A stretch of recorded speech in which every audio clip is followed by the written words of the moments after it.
I want you to think about your last hotel stay. Maybe you got a free bottle of water, maybe a bag of chips. But did it really feel like loyalty? My guest today says loyalty has lost its meaning, but he's building a platform where boutique hotels, tree houses, luxury villas, and even floating homes can treat you like a VIP from day one. Imagine using points for cocktails before you even checked into your room, or being greeted by name because the property already knows your preferences. That's the future John Sutton and his team at Journey are creating, and it might just change the way you think about where to stay next.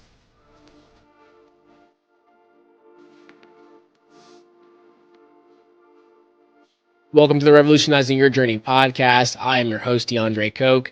Today, we have an amazing guest with a very interesting and new and what I would call revolutionary site tool companion in the travel space coming to market. Well, that's here to market, I should say, already. But before we introduce him, a couple quick reminders. You can catch all of these episodes in their entirety on our YouTube channel. And for those that watch this on YouTube, don't forget we have an audio only quick hits, which releases every Friday. That is all of our up to date news in the world of travel and points and miles. And you can only find that in the audio version. So that's Apple Podcast, Spotify, or anywhere else you can catch your audio podcast. Now, I am super excited today to introduce what I think is a revolutionary concept when it comes to the world of travel, a revolutionary platform, and the CEO of said platform. We're talking about Journey, and we have the CEO, John Sutton, here with us today. And if you haven't heard about Journey, we're going to get into it. We're going to talk through the amazing, I think, game-changing platform that it is. But just know it's backed by a lot of investors, founders, individuals that are supporting and advising them. One of which, Brian Kelly, you might know as the founder of The Points Guy, as well as Chris Birch, who is a co-founder of Tory Burch and others. So, John, welcome to the show. Hey, DeAndre. Thanks for having me. Absolutely. Absolutely. So, John, just to kind of get started, for those who don't know you yet, can you share a little bit about your background and what led you to launch Journey? Yeah, well, I mean, blessing or curse, my background has actually nothing really to do with hospitality, but I've been an entrepreneur since I was a kid, but I did spend a decade plus as the chief digital officer of a company called Red Ventures, which like most of your listeners probably wouldn't know, but Red Ventures is actually the owner and parent company of The Points Guy. They're also the owner and parent company of Lonely Planet in the travel space. But the fact is like those businesses were some of our smaller ones. We, owned and operated bankrate.com, cnet.com, healthline.com. So major media assets. But our whole thesis at Red Ventures, which will kind of fast forward into some of the ideas we have for Journey, was around like how can we help consumers make better decisions? And if you think about what those assets did, my job as chief digital officer was like how do we go find the places where consumers are discovering, and trying to learn about the next decision they're trying to make, generally higher value decisions, whether it be health or large purchases or mortgages or credit cards, and how do we use data along the way to like help them make a better choice. That was kind of the concept of Red Ventures. The business, when I joined there was 50 employees. When I left there was 5,000 employees, and built it into a $10 billion plus business. And we had a lot of luck along the way, but we had a lot of fun too. And I was lucky enough to meet Brian Kelly when we acquired Bankrate and The Points Guy, and we stayed close. I took a couple of years off in 2021. I retired, I say, and I really meant that I didn't want to do leverage buyouts of like large media assets anymore. And I didn't know what I wanted to do, but I spent 2 years playing professional beach volleyball. And then I had the idea for Journey, which we can get into that a little bit later, but kind of had the concept of Journey and talked to some of these great advisors and friends to just gut check if it was a good idea or not. And we really in earnest started the business August of 2024. Now, John, our listenership are primarily travelers, but more specifically points and miles travelers. Can you kind of describe what Journey is to the points and miles community and just kind of in general, what is Journey? I think the simplest way to think about it is we are becoming the official loyalty program for some of the top hospitality brands in the world, starting with, independently owned hotels, boutique resorts, private rental homes. But, quickly we're also powering some, great fine dining restaurants, boutiques, etc. And when I say official loyalty program, the simplest analogy is like, think of it as the American Airlines or Bonvoy or Hilton Honors, except for focused on independent hospitality brands. Well, then what gap in the hospitality and loyalty space did you see that kind of inspired this? Because you're talking about very niche, very boutique brands. Where did you see that there was an opportunity even to be in this space? I actually saw like two major things in my own life. I think that's most founders, like something personal. For me, as I had two young children, often when I was traveling, not for work, I would choose to stay in Airbnbs, for lack of a better term. And I do think they basically created the market in non vacation rental cities to kind of have the concept of renting a private home. And it was convenient for me to have more space for the kids, more bedrooms, didn't have to go to bed at 7:30 with the children.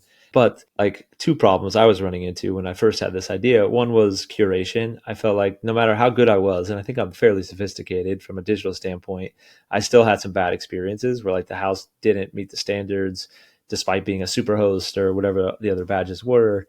And the second one was like, even though I stayed with them a lot, I felt like every time I checked into another Airbnb, it was like starting from scratch. And I think those two things were my original ahas. And then I kind of dove in deeper, which was like, okay, how, if I was going to solve this, what would it look like? And I've always just been a fairly committed person to certain loyalty programs because I felt like that was how to get the most out of those programs, was to really lean into one instead of kind of dabble across a lot. But in my hotel behavior, I actually found myself, maybe it's later in life, maybe it's because I had more dispensable income, or maybe it was just because I was chasing something different. I found myself more and more often staying at boutique hotels instead of the ones that were kind of part of the Bonvoy or the Wyndham or the IHG or the Hilton programs. I think the light bulb moment was when I met with Brian Kelly, and I shared with him my original idea was just to do it for private rental homes because it seemed like full gap in the market. It doesn't exist. Curation standards are pretty light. There is no loyalty program. So there's nothing to be loyal to because they're all independently owned, individual hosts, for lack of a better term. Even though there's some like at scale operators, the reality is like, it's still pretty fragmented, especially the best inventory.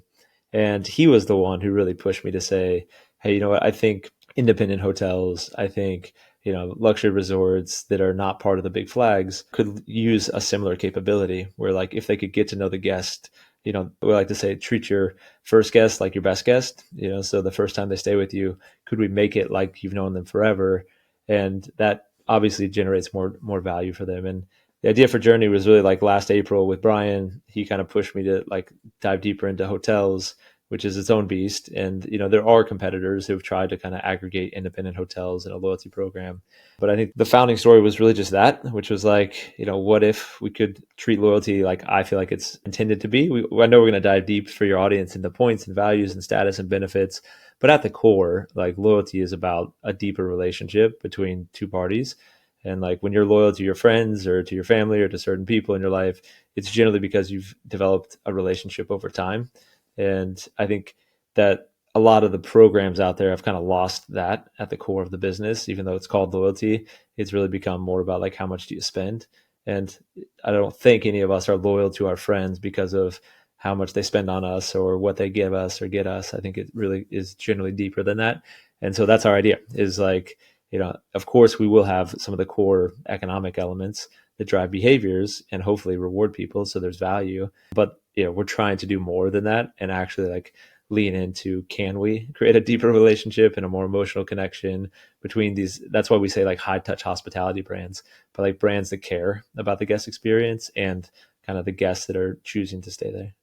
I think that's an amazing explanation you just made, because when I think about loyalty programs, a lot of what we're talking about on our show, or what I'm breaking, I don't say breaking as news, but what I'm mentioning or referencing in our quick hits on our Friday episodes with the up to date kind of points and miles travel news, are devaluations, where people are feeling less and less connected with the points or the loyalty programs that they're connected with. We hear oftentimes of people who feel like, yeah, I'm not really getting much with my top tier Marriott status or my top tier Wyndham status or whatever it may be. There's still some outliers out there, especially with high end other programs. But you're right, where loyalty feels like it's kind of being lost a little bit. So I think it's really cool that there's a focus on that. Now, obviously with a lot of these other hotel programs, they've got thousands upon thousands of properties in their system. And I know you're more looking at boutique locations, independent hotels, independent properties. And I had the privilege to be at your press conference, your launch. And I know there you had mentioned you already had, I think, somewhere between 13 or 1400 properties lined up before launch. Can you talk a little bit about the types of properties that you're getting connected with? What are the properties that people are excited about right now? Yeah, and listen, I think there's probably a misnomer, probably especially in the audience that we have here, of those who are loyal to kind of the big chains. The misperception is globally there's more independently owned hotels than there are chain hotels. But now, when we talk about where Journey plays, we definitely play in a subset of that. Our vision isn't to be ultra luxury, although we have some amazing properties like Nihi outside Bali, which is Chris Birch's hotel, which is kind of what led him to invest and join early on. But we also have Castle Hill Inn, who recently joined, which is a Relais and Chateau property, beautiful property in Newport, Rhode Island. And those are certainly like top of the top, top resorts in the world. But we also have some amazing, properties in the middle. Like in Lexington, Kentucky, we have a property called the Manchester, which is just like a great boutique resort if you're there for a bourbon tasting or just kind of a UK game or whatever it might be. And our idea of what stitches these things together is less about kind of traditional luxury, as in like white gloves and caviar and how many diamonds you have and what the price point is, but really, do we think that you have like an authentic story to tell? Do we believe that if we tell you more about the guest, you'll do something with it versus not? Like that's pretty critical to us. So, I think our curation standards, whether it be a private rental homes, we have Abode Luxury Rentals or ski rentals in Park City and Jackson Hole, Wyoming. We have Onera, which is like hill country, kind of beautiful, I'll call them like unique stay properties. But all of these things, I think the commonality really is that like, you're going to a location probably for a reason. Sometimes the destination is the resort in certain cases with our inventory, but our vision is the journey will really, we call it the alliance, that our alliance will grow. I think now we're just north of 1,600 properties across private rental homes and hotels. Now, the reality is that's about 1,500 private rental homes and right around, I think, 50 or 60 hotels as of this morning across the world. And we haven't activated international yet. We're basically North America, Mexico, Canada, and the Caribbean. We will pretty quickly kind of launch some of our international properties, including Nihi. And yeah, I mean, I think if you were a traveler, the idea is that we will have our curation standards, but we're not trying to be leading hotels or Relais and Chateau or anyone else. What we're trying to do is say, like, what do we think matters to travelers today? And we don't publish our curation standards on purpose so that we can kind of be purposeful on identifying, are you really a fit for Journey? And, we want to keep the bar fairly high. I think the best analogy I've given recently is like the Costco's of the world. Like I want our team to have values to live by for the long term, which is like, this is how we make decisions. This is how we decide who we let in. And it's obviously tough as a startup because you want to say yes to everybody when it comes to like generating revenue. But I think our vision is like consumers don't want that. Like they want us to help, if they pick a Journey property, my hope is, 5 years from now, like that means something and they know what they're to expect. And I do think that's what the big brands do well is consistency, right? Like by definition, that's the franchise model, I suppose. There's like a playbook, you just replicate it in a different city. The nuance in the current world, in my opinion, is I think the modern traveler wants the opposite, which is like they want a different experience. And like that's what they're paying for, is to like create a new memory. They don't want the same experience in a different city. And so I think that's what a lot of the Journey properties give people today.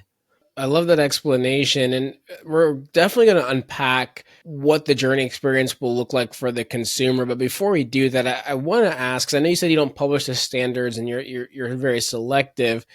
How would a property become part of the Journey Alliance? Like what's in it for them? Because of what I'm thinking myself as an example, we're about to go on an incredible honeymoon in like Fiji and New Zealand and Hong Kong. And some of our stays that we have, they're not a Hyatt, they're not a Hilton, an IHG, whatever it may be. And so is there a way to say, hey, I'd love for this property to be somewhere I can get some loyalty points for my stay, for my purchase. And I'm sure there's probably a long timeline and a process, obviously, but I think there's a little bit of looking forward as well, because if you do have a community of people that are valuing this new loyalty program and this service, they may be able to be the people that are out, I say on the streets, but in the air, in the countries that are able to make these connections for you. So What's in it for the property, and how do they become part of the Journey Alliance? So two great ideas in there. Maybe you should lead product with me on the team here. But like one of them is anybody can apply to join the alliance. Any property, boutique resort, private rental home, like just go to journey.com/alliance and they can kind of see what it is that we offer. That I want to answer the question in case you have some hoteliers or future hoteliers listening. But like the value props to the hotels are pretty clear. One is that like we will give you a loyalty program that we think will allow you to compete on the surface when a consumer is making a decision between you and a property that has a loyalty program that we think will be best in class and hopefully world leading in terms of the value propositions to the consumer.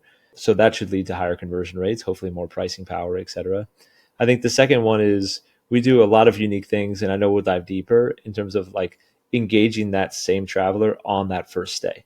So we let you use the points you're going to earn on the same stay if you want to. So if you don't want to aggregate or hoard your points for, the next honeymoon, you can use them for like spa credits or cocktails or surf experiences or horseback riding, whatever it might be that the property wants to create as an offer for you.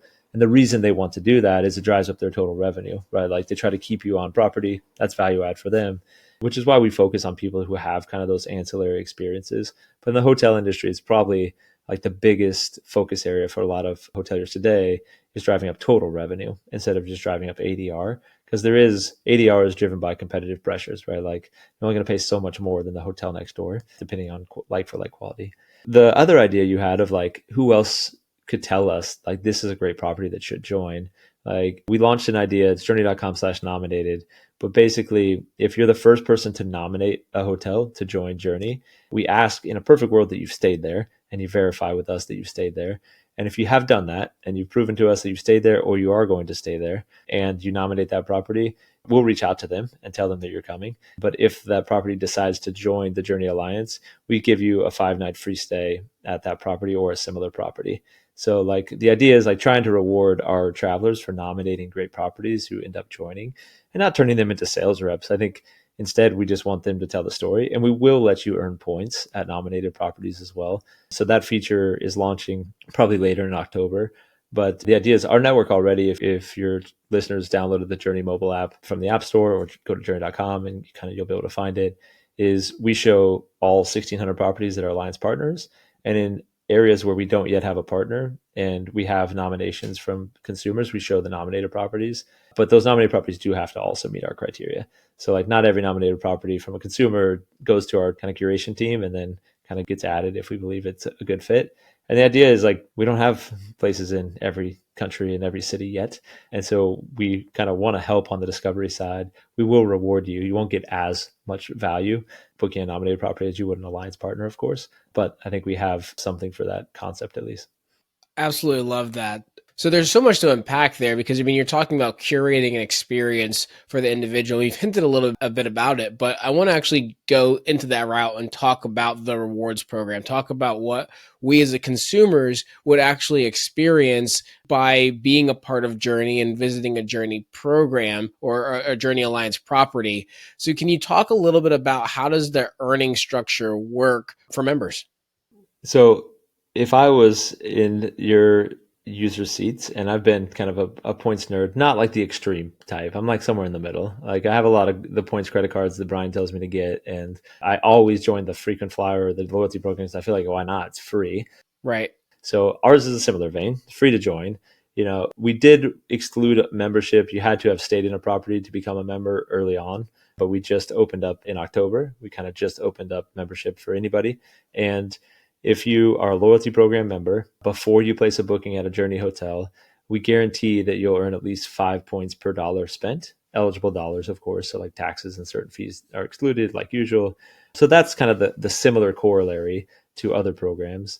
I think where it becomes more interesting is we also give all of our partners, think of it as like an AdWords or a Facebook ads, or, because you have business owners, they're probably familiar with some of these systems where you can create campaigns to run. We built a whole infrastructure for our alliance partners to be able to run similar campaigns. So instead of having to just simply discount rates or try to create these like complicated rate codes within their property management system, we said, like, why don't you create campaigns where you give people more bonus points or higher multiples on certain dates or for certain things? And our currency is very valuable.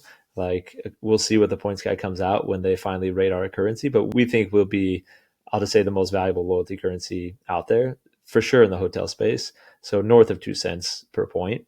And so the idea there is like, all right, well, you're getting 5x points, and let's say it's 2 cents. It will be north of that, I believe, but let's say it's 2 cents on average. So there's 10% back if you're a Journey member before you place the booking.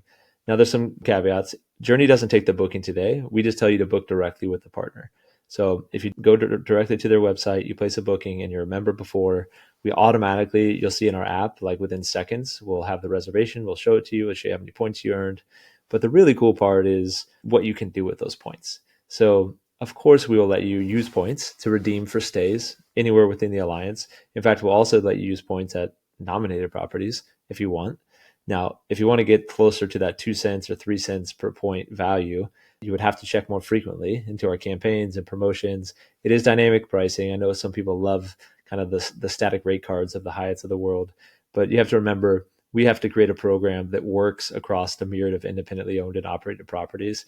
So, the architecture of that basically led us to a place where it is dynamically priced. But the other part that Brian and Kelly insisted we put in our terms and conditions of the loyalty program is there's a floor guarantee.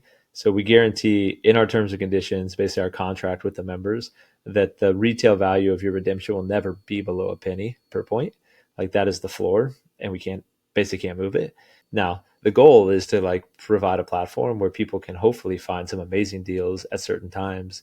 And obviously, part of what we'll talk about later, like the AI for us, and it was kind of the big data science at Red Ventures, is like, how do we tell you, instead of just putting, let's say Nihi puts a great offer, could redeem points for a night there for, a retail value of 5 cents, like a point in theory.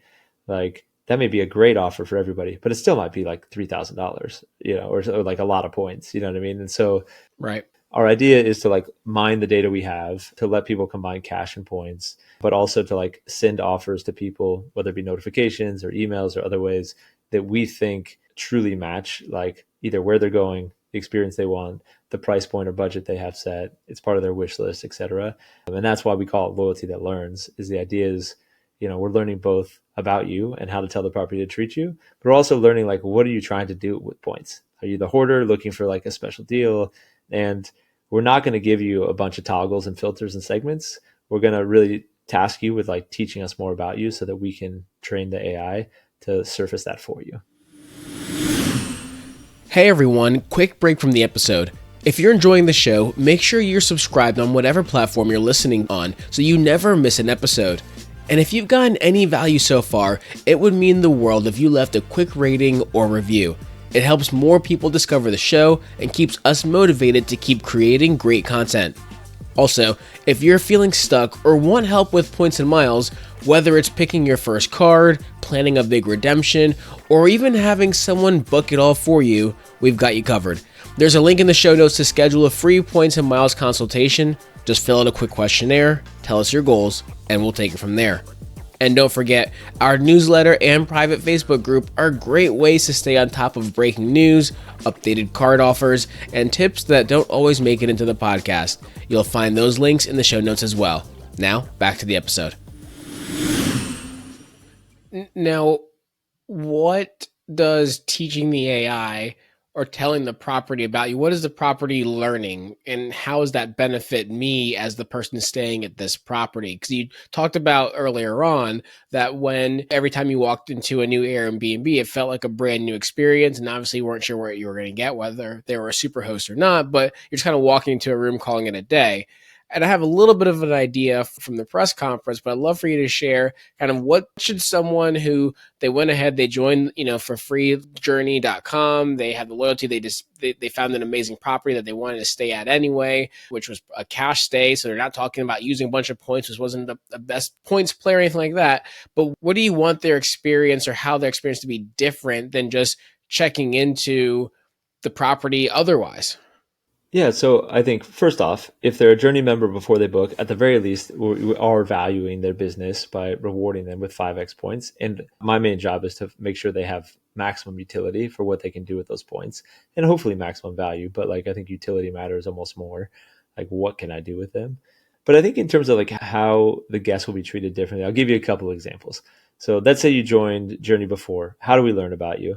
Well, we have this thing we call day zero status, and anybody can join that now. Everybody doesn't have to participate, but basically, it's a pattern where we have status levels, like a lot of loyalty programs. Some of ours have some pretty amazing value propositions, like guaranteed suite upgrades, guaranteed name your own check in, check out time, way more investment from the property, and what we call magical moments. Think of magical moments. If you put your hotelier hat on, basically every hotelier has a VIP list. That VIP list is very rudimentary in terms of how they decide who is a VIP or not. It's basically who's spending the most money with them in that given period of time, right? Like who booked the penthouse, whatever. Sometimes there'll be a VIP that they can identify is like in a standard room, but most hotels don't know that. And so what we said is like, listen, we will identify Journey members, and because of like the network that we're creating, we do believe that like our membership base as kind of the loyalty program will be more valuable travelers. But more importantly, instead of just focus on how much they're spending, like we will look at other things that might be valuable for you or for them on that stay. And we call it magical moments because the last thing we wanted was everybody who checks in to get like a bowl of fruit and a bottle of water or whatever like the standard, like thanks for your business gift is. And the real economics of that is like the hotel might be willing to spend 10, 20, 30, 50, $100 on you as like a welcome gift, maybe more depending on that experience. And so what we've said is let us tell you, hotelier, like how to treat DeAndre to make him feel really special and different than how to treat John, different than how to treat Lindsay, who's traveling with her kids, etc. And, it sounds like a small thing, but like that's the beginning is, when you walk in, how do they treat you? How do they greet you? We're doing other things that seem super easy, which is like, if the user wants to upload a profile pic and tell us more about like their likes and not likes, or we just learn about it behaviorally from like the properties they're staying at, or historically the messages they sent to other alliance properties, we don't share all of that. Like we might have, I don't know, millions of tokens about you as an individual, but like the operator can't do much with that. So the real secret sauce for us is to like use our AI to synthesize that down to like in this one experience that the hotelier is about to deliver in real life, right? Which is the biggest challenge from my old world to this one. But I think that's where AI has helped us a ton. Like, what is it? What are the 2, 3 things that they can execute on? And we give them what we call the hospitality experience platform to do that. So it could be they send you digitally a special offer that's only for you, and it feels really personal. Like think of it as like the creepy ads that follow you, where you're like, how did they know that I wanted, dinner at 7 p.m. at the restaurant or whatever? But it also could be, simple stuff like if you tell us you have kids, you can tell us their age, like we'll keep track of their age over time. And so we'll tell them like, hey, he's traveling with his 2 sons and they're 7 and 5. And then a year later, they're 8 and 6. Like seems like simple stuff that they should know. And then I think the last piece of like treating them differently is really around like, I say like feeling known. And this seems cliche, but like I'll give you one real example. So people don't want to download a billion hotels in individual mobile apps, right? Like especially in the independent sector. But probably most of your listeners have the Bonvoy app or the Hilton Honors app on their phone. And the reason is because that provides more utility than just the one stay. And so, most of our partners, alliance partners, don't have mobile apps because the argument would be like consumers won't download it. Well, the downfall of that is like there's a bunch of interesting information that's super valuable for the consumer that is also valuable for the hotel. Like they're on their way. Like where's their location, and they're arriving to the hotel in 3 minutes or 5 minutes or whatever it is. And so one product we just launched is we call it like the Doorman app. Super simple. Like if one of our members has their mobile app and they're sharing their location with us, and we see that they're on their way, like towards your property or they're close, we just ping the doorman with their photo and their name, so they can say like, "Oh, welcome, Mr. Coke. Thanks for staying with us today." They only do that if you're a VIP and if somebody somehow radioed ahead or their driver picked you up or like, it's this like luxury experience because it's so intensive for them to execute. And we're trying to like, I'll say not commoditize, but like make that the normal versus the exception.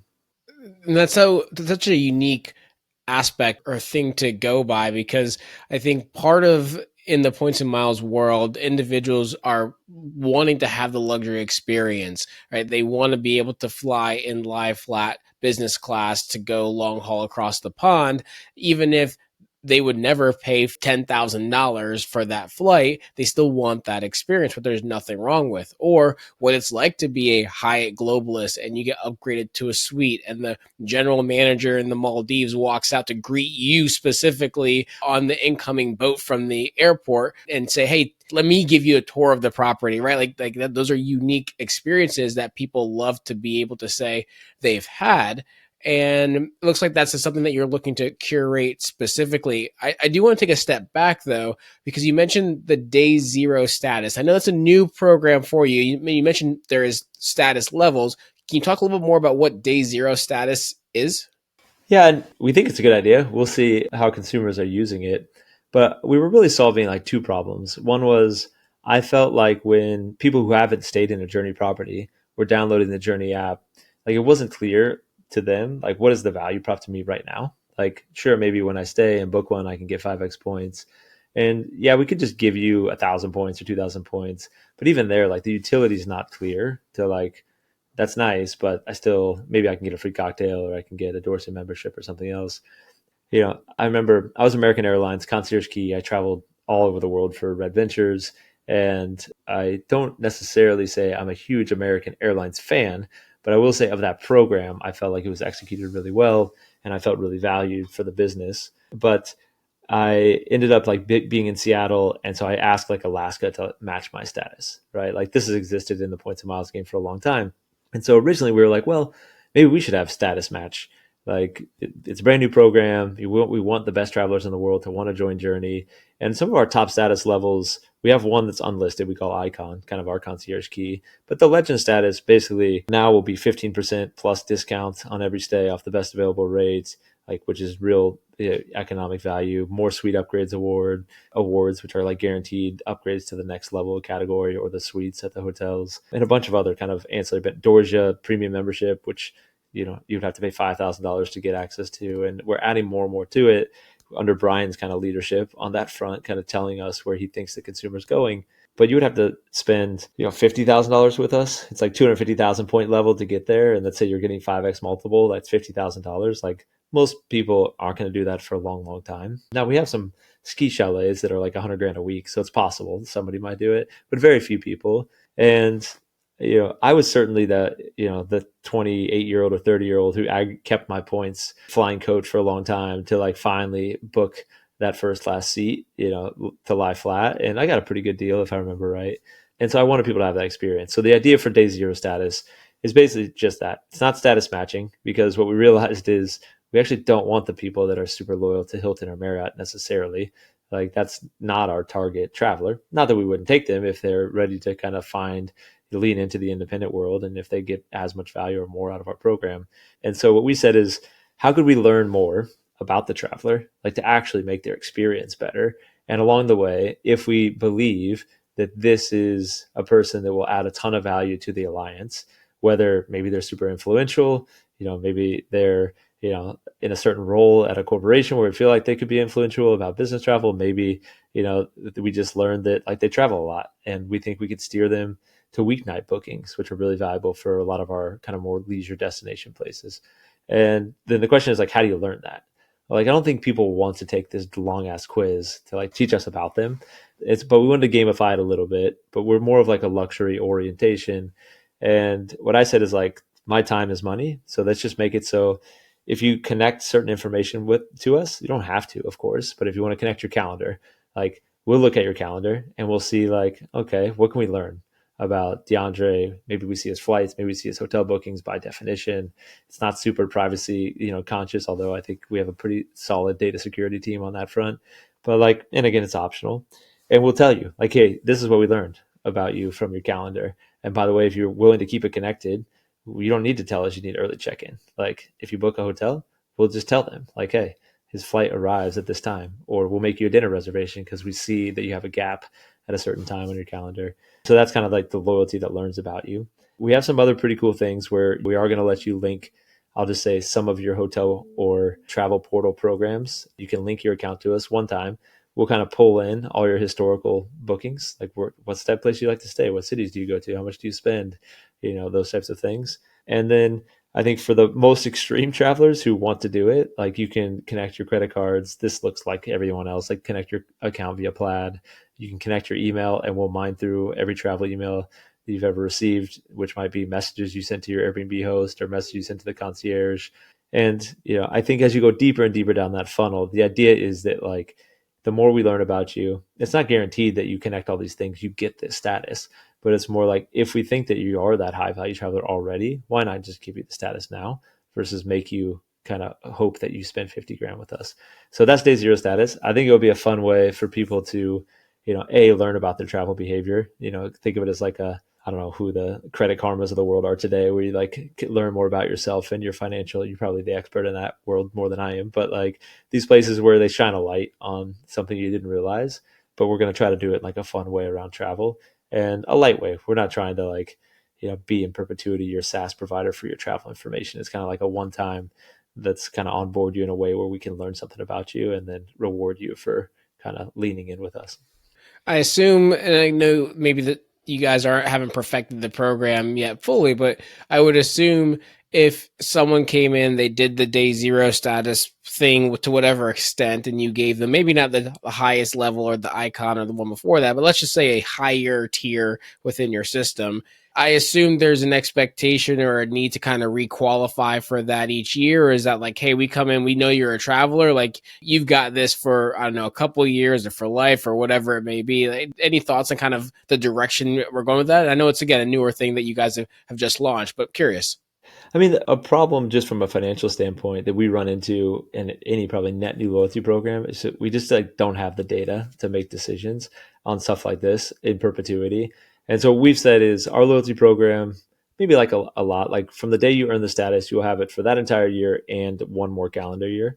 So like that will certainly be the case. So, if you joined this coming February, you'd get it all of 26 and all of 27. And I think it's fairly generous, but we don't know. Like maybe, like I don't love the spin to qualify, and so we're trying to think through other ways though, where it's probably not obvious to the outside world, but we envision that like Journey as a loyalty program certainly could have restaurants in the city you live in. Might have fashion boutiques that are also independent hospitality brands in the cities you live in. So there may be ways for you to continue to earn at a really high multiples. So I don't mean earn as in like your credit card gets you 3 or 5x, although we might also have our own credit card that gets you more like 10 or 15x. But I mean like, really earn on top of your credit card rewards additional, value because you're choosing to lean into the Journey Alliance. But those type of partners, let's take a fashion boutique, they have to fit the same criteria, which is like, are you going to treat DeAndre differently because I tell you that he's coming to your boutique? And like how would you do that? And but I think there's a lot of businesses out there. I can think of a bunch that if I told them more about a certain consumer and I brought them a high value consumer, like they'd be happy to reward me and let me reward them for doing that, like for their business. Like it's not a brand new concept, right? Like that is the economic trade that we're making. Is we're saying for the consumers, let us give you something of value. We're saying like, okay, if you join us consumers, we will help this kind of broad portfolio of businesses reward you for that business. And there's some of the biggest new businesses in the world. Like if you're consumers, have you looked at Fetch or Ibotta or some of these kind of, think of them as like base rewarding for grocery behavior, for other kind of regular spend, are some of the fastest growing businesses. And I think that just tells you that consumers, they want to feel valued. They want to kind of go, the people who listen to this podcast the same, like, of course, why wouldn't you take, if you're going to take your business to somebody, you want to feel like it's the right economic decision and that you're valued for doing that. And I think that's kind of the idea behind our economic trade-offs. Now, John, I know you mentioned that the person that is super loyal to Hilton or Hyatt or whatever it may be isn't your target individual. Obviously, as you said, you'll take them on board. But if I think through not the business traveler, but the points and miles community, because I want to ask a couple questions kind of specific to that group. If someone is a Hyatt globalist or IHG platinum, or they've got the Hilton Aspire card, so they're automatically top tier Hilton diamond status, why should they care about Journey? Why should they be interested? You said a lot of great things, but I want to kind of go hyper focused into this subsegment of travelers, because there's a different mindset with the points and miles traveler and the person who's just flying all over the world business class because of their job, which, for the record, I can't skip over the fact that you're a concierge key with American Airlines. And that's like a hope that someday I get the phone call from them to say, hey, look, you're concierge key now. And, you talk about us so much and promote American Airlines that we'll make you concierge key, which I actually don't. But that's like a faint goal that would love to happen one day. But so I can't glaze over that fact that you mentioned you were concierge key for years. But yeah, why would the points and miles community, why should they care about Journey when they've been built and conditioned to be loyal to Hyatt and to Hilton and to IHG? Yeah, but I think the question, at the simplest, from an economic standpoint, I'm very confident that, like, I know the value of a Hilton point on average. Let's call it a half a cent or maybe 6/10 of a cent, something like that. If that. Yeah, from a pure economic standpoint, I think we're at the very least competitive. So if that's how they're making a decision, is like, well, yeah, but I'm getting these multiples because of the status, I think still we will outperform on that front. If not, like, that's where we're taking the requirements for our partners. But I think the other one is probably more around, like, just experiencing like something different. Like, I think Hilton does a great job for, like, the product they're creating. And by the way, I'm not saying we don't want business travelers. I just think to date we haven't yet filled in the areas where they probably have a need. Because, like, we're certainly not airport hotels, because they don't meet the criteria of, like, not everyone. I think what's the new one at JFK Airport? It's like mid-century modern. TWA. TWA, yeah, like that one's pretty dope. Like, that would maybe fit as like a airline experiential. I don't know enough about, like, their standards of guest experience, but I think that's why I say, like, not that we don't want them. I just don't know that we have the right product yet for the business travelers. And we certainly haven't gone down the angle of, engine.com or Navan or these folks around, like, helping the corporations on their business travel. So we really are for the entrepreneurs, for the founders, for the small business owners, where they have discretion on where they stay and where they spend. And I think for them, we can deliver them a better product. I would put almost all of our hotels in any city we're in up against any Hilton or Marriott or Hyatt property globally. I think on the private rental home side, like, if you want to stay in a home or you want to stay, 4 or 6 people in a single property, I think we're maybe the only game in town. You could certainly book through Marriott Homes and Villas, but, like, for sure we're going to be more rewarding.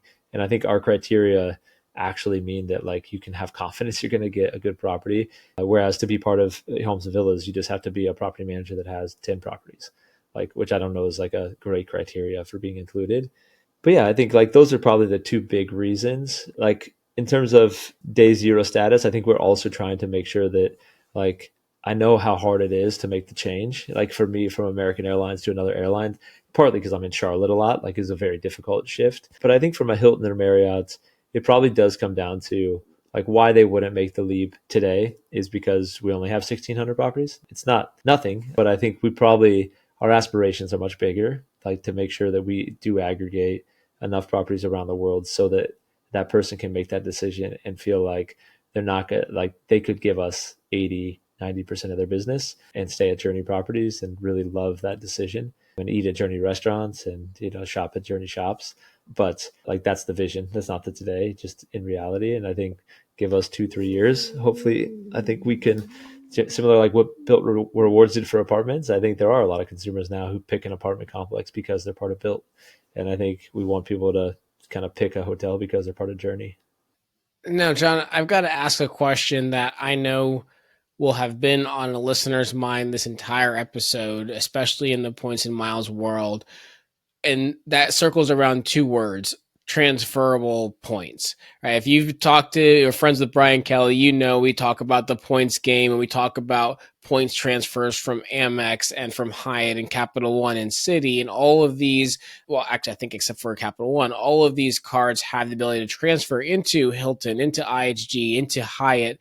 And that's a huge value for those in the points and miles community. I'd love to hear your thoughts on, is there any integration plans for goals of the transferable points with Journey? So being able to transfer into Chase or whatever it may be into Journey. But before we get there, I do want to preface with the fact that I think, or not think, my philosophy around points and miles is that it should be able to elevate your overall travels. It should revolutionize the way that you travel, thus the name Revolutionizing Your Journey for the podcast.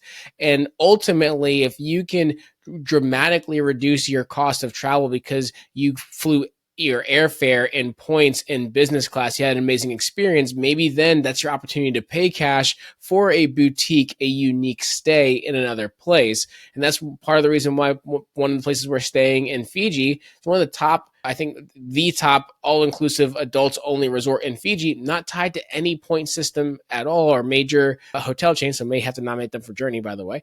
We'll let you know how this stay is. But I think points can elevate your overall travels and doesn't have to be the be-all for travels. But still, with all that being said, I'm curious, where does the transferable currencies come into play? Yeah, I mean, it's a catch-22 as a startup for sure. Luckily, we have Brian, and I have pretty good relationships with a lot of the card companies from my time at Red Ventures. I can't drop any like bombshell news yet, but I will say we certainly will have airline transfer partners, both in and out. So that is almost done. And Brian has personally curated which airline partners we have. And so you can imagine he has done the ones where he thinks there is added value for consumers on those points. I won't say who they are here, but we will announce them soon. We already have the ability where you can transfer points amongst your friends, which is pretty unique, almost Venmo style, no charge. Transfer points to anybody who has a member or has a membership or wants to join for free. You can pool your points together with your friends if you want to pool points towards a stay, which is not necessarily absolutely unique, but another kind of cool feature. I think transferability from a credit card to us certainly high on the list of things we want to accomplish. Probably similar to Hilton or Marriott, like they have a ton of scale. They have their own credit card program, which is arguably competitive with some of these places that do have transfer points. But I think all the credit card companies are trying to lean in and add more utility to their customers to justify like the card product that they have. So whether that's Chase with Edit or Fine Hotels or Cities program that they're doing with Hopper. And so I think we have a unique position, is all I'll say, to both make our inventory available uniquely. And I think we have some pretty unique inventory that is not on a lot of travel portals and not on a lot of OTAs. And so I'll just say we're working on those partnerships now, both to make it bookable, where you can get, all the benefits that you get from booking through a Chase portal or City portal or Amex portal.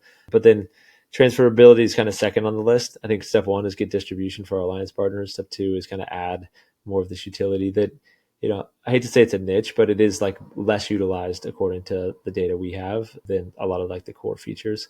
But I would love it. Like I'd love if I could move my Amex points to my Journey account. Like, I mean, selfishly because I control the balance sheet on that one. But yeah, I mean, I think it's on our list. So transfer airline partners are there. Mesa Mortgage, who I know was on your podcast, you can transfer your Mesa points already to Journey. So like I think that will be live in their product in the next 2 weeks, so before this podcast airs, which is cool. So like if you have 1,000,000 Mesa points and you want 1,000,000 Journey points, like it's transferable, which is I think pretty high value. So with those points you could book an all inclusive stay at Nihi probably if you had $1,000,000 mortgage or whatever they reward you with. But yeah, so I know it's a long-winded answer. I would say in the works, it's certainly I'll say airline transfers in from airlines and other partners first, transfers out coming later, and credit card partners. You can imagine if you've seen some of ours, like we want to create our own card. We don't aspire to like take on the CSR or the platinum card, but we think we could be a good number two in your wallet because there isn't a great lodging card that really just focuses on that and it rewards consumers in a material way. So I'll say like we're in discussions with a bunch of different card companies of who we would choose to go with, and that will kind of probably steer that decision. Very cool, John. This has been a phenomenal, phenomenal conversation, and love the direction that you're going with everything and some of the innovation that's backing everything. As we start to wrap up here, my question for you is kind of what excites you for the future with Journey? And that could be whether it's a goal of a number of properties under your belt, stays, the membership under your belt. Kind of what do you, when you kind of cast a net 5 years into the future with the hard work you've put into this point and what you're wanting to accomplish and some of the things you just mentioned, like the transfer partners and transferability and all these different things, possibly a credit card in the future. What excites you for the future? What are you looking forward to most? Man, I think I have somehow architected like my dream job. I get to build really cool technology. I don't have to deal with the real world challenges of being like a hotelier and that part, but I get to partner with some of the best ones in the world. And they're all mostly entrepreneurs, like the investors and owners of these properties. So I really just love what I do every day. So that's an easy one for me. Like personally, I look forward to getting to know more great entrepreneurs and alliance partners, and hopefully, I don't know, creating the place that I think should exist in the world where like I feel valued, I feel rewarded, both economically, both, treated well. And I really hope 2, 3 years from now that we have dots on the map across the globe where if you're taking your wife to Fiji, like, the journey one is the best one to pick, both because of the economic trade-off, because you're a smart guy on how you spend your money, but also because like we already know so much about you, and you know that it's going to be like even more amazing than it would be just showing up. And by the way, like I'm sure every high-end 5-star resort has very high touch, very good guest relations, but they can only do so much until they get to know you. You know what I mean? And so like that's my dream, is like to let everybody show up to a property and feel special and feel known. And like those little things, it seems trivial probably over the air, but like if you really think back, it's often like those little special moments that make it more magical and more memorable. And if my job or our job as a team is to like make people feel that way like more and more often, then I think that would be successful. And hopefully that probably comes with scale. I don't have a number in mind because every time I say a number, I'm wrong, either to the low or the high. But yeah, like I want us to have more dots on the map. I like what you said there about how it may seem trivial, but that's what actually matters. Because when I think to my conversations with other people in the travel space, especially the points and mile space, a lot of what I hear, outside of the Emirates, taking a shower on a plane, popping dominoes, everything, a lot of what I hear is, oh, we stayed here and they did this for my kids, right? It's experience, it's notes like that I think goes right to your point about if they know you and you know that you can expect a good amount of value for you, the loyalty that you're bringing, you can have what is today kind of an unprecedented experience. I think that speaks volumes to what the future could look like for this new loyalty program. Well, I hope you're right. So, John, a couple last questions here. I'm actually curious, with all the travels that you've done while you were traveling for business, while you've been building Journey, out of curiosity, what's been your favorite travel redemption or loyalty experience so far that comes to mind for you? I know that you're not as in the weeds with the points. I know you said you're kind of on a middle level, so it doesn't have to be anything game changing or mind blowing. But I'm just curious, what's been one of your best trips, places you've been, favorite travel redemptions?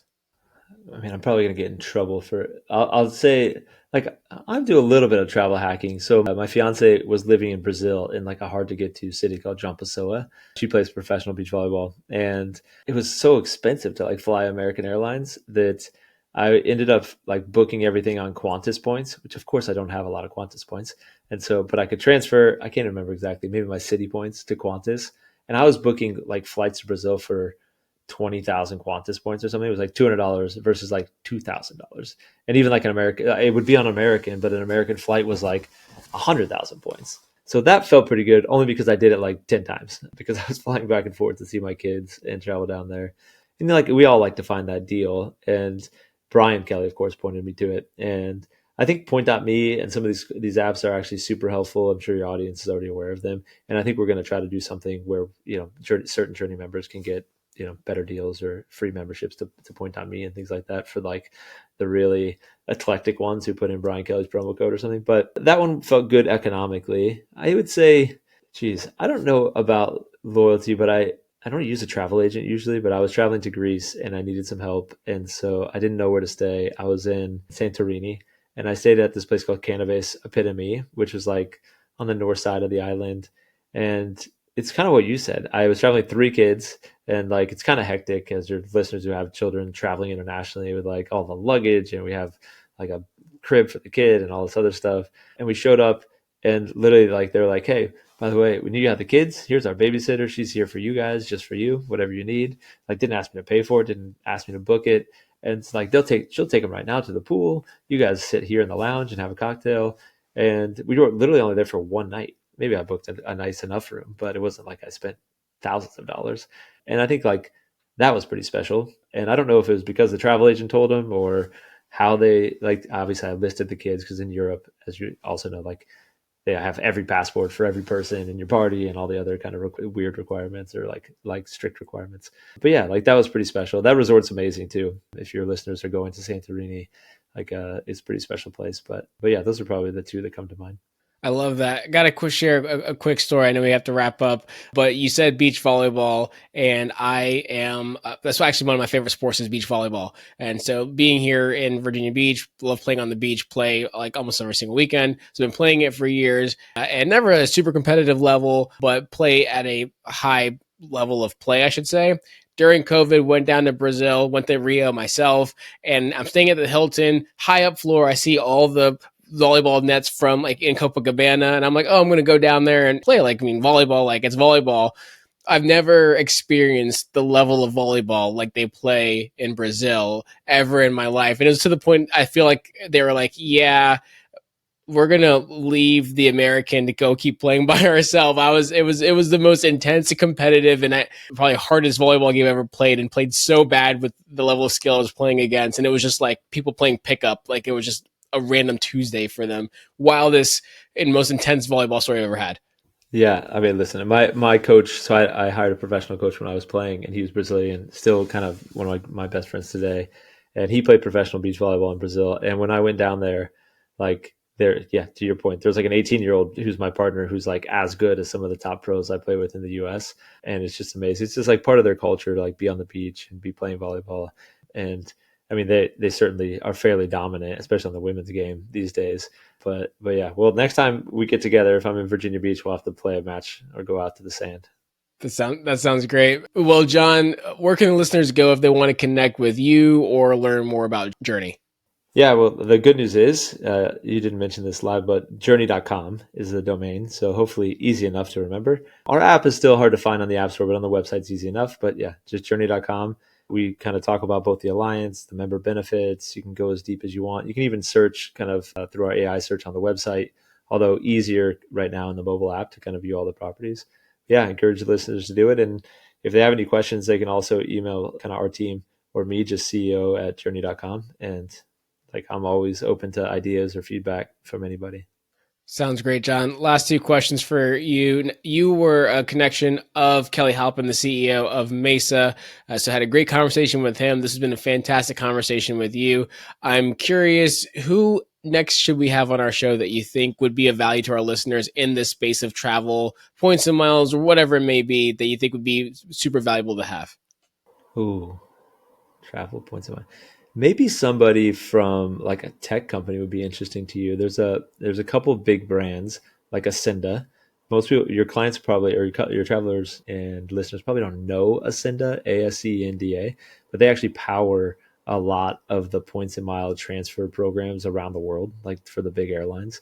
That would be an interesting one for you, only because it's just different. I'm trying to think of something special, or I don't know if you've had someone on from Built Rewards, but for your listeners who are kind of renters or in that space, I think Ankur and his team are certainly like creating a valuable currency, in my opinion, and a valuable network of ways to earn and use points that from a neighborhood standpoint wasn't possible for a long time. And that's, I think Brian and I both feel the same. Like if we can let you earn points, whether it be our points or Built points at more and more places that you're going anyway, as points people ourselves, I think that would be with a world we would prefer to live in. Let's put it that way. So That sounds great, John. I appreciate that. And we'll look to expand our listenership to a couple of those areas. Any final thoughts before we wrap this one up, John? no, DeAndre, I appreciate all the time and taking time at night. So excited to kind of keep listening and hear more of the cool stories you bring on.